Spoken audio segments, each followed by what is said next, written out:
take it up. Okay, thank you. Julexis Brown. All right, are you already on Delina Glass? Yes, Your Honor. All right, if you'll come forward.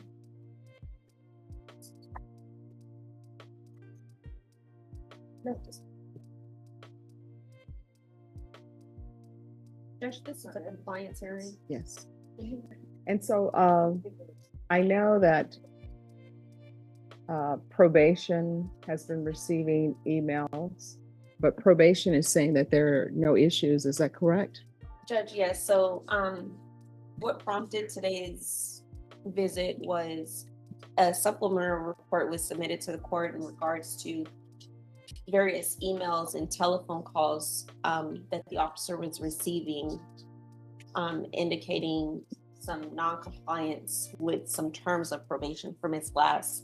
And I know that the clerks here in our office, in the back office, has received several phone calls as well. So as far as her probation is concerned, her probation officer indicates she's in full compliance. She reports when she's supposed to report. Her UAs have been fine. She's completed some of her classes.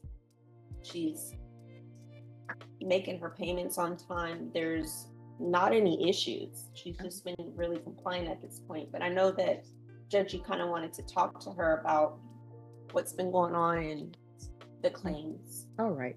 So there were emails saying that you were around inappropriate people on TikTok or whatever.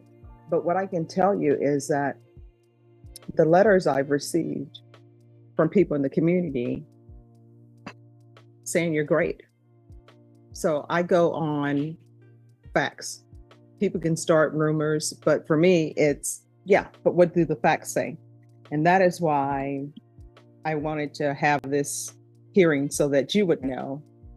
I don't go on rumors. It's show me the facts. That's why I wanted to know, is there any truth to these allegations? And probation is telling me there's nothing there.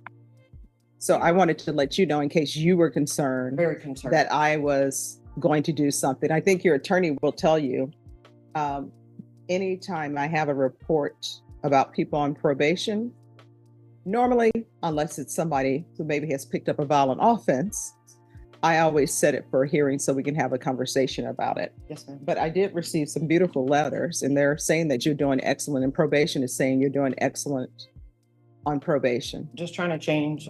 I run a search and rescue looking for missing persons. That's my nonprofit.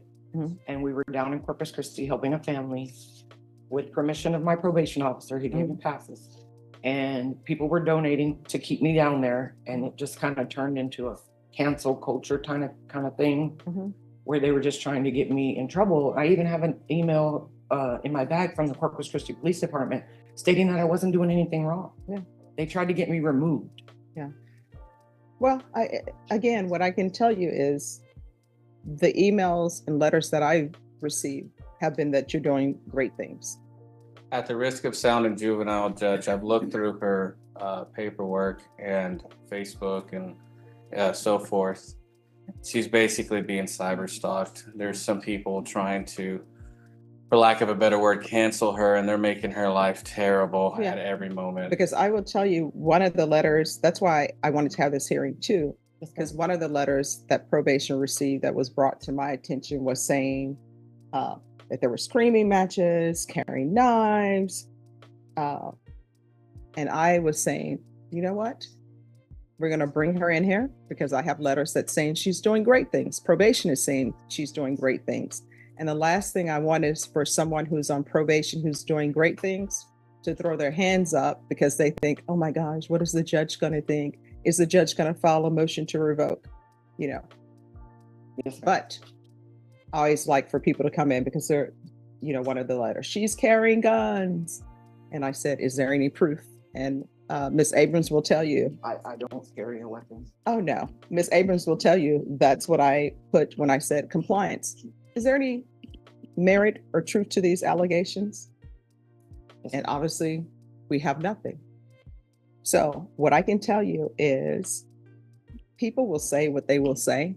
You just have to keep your focus on doing good work and doing good deeds and you'll be fine in this court. Like in the social media aspect of it, I haven't put anything barking back at them. I refuse to go back and forth with them. Oh, no, They you even have to said, ignore let's that. go do this on TikTok. And I'm like, come on.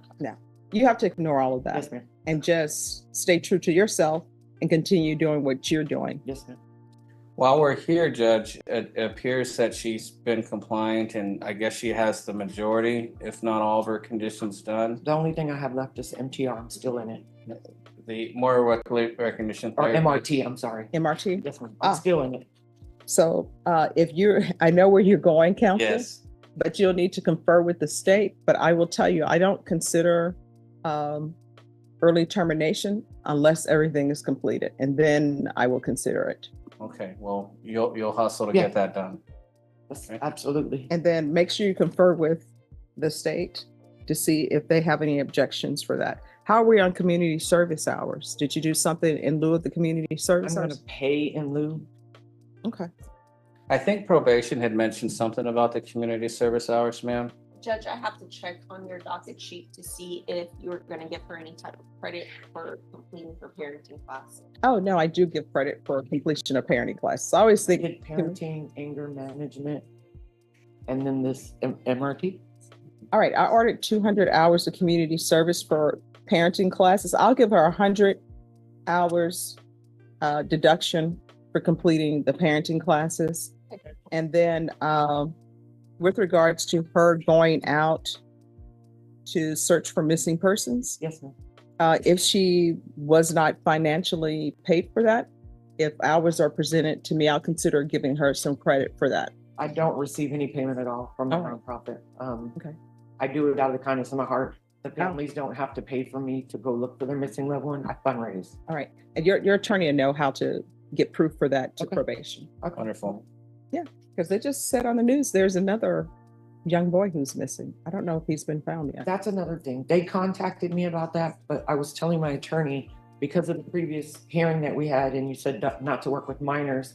Oh, no. I mean, when I say work with minors, that means you cannot babysit. Correct. You cannot get a job in the daycare. If you're out searching for people, I think it's best to have as many people searching for people who are missing as possible. Okay. I just So- wanted to clarify that. My probation officer said the same thing. That's another thing they're spreading wide over the internet. Oh, she's No. not supposed to be around minors. Blah, blah, No, blah, no, blah, no. blah. When I say people are not allowed around minors, that means you're not babysitting, you're not a daycare worker, you're not allowed to enter any profession that involves minors. For example, when I tell people you're not to be a home healthcare provider, you're not to be a home healthcare provider. Understood? Okay. Yes, ma'am. All right. Is there anything else? No, ma'am. All right. Good job. Continue what you're doing. Thank you.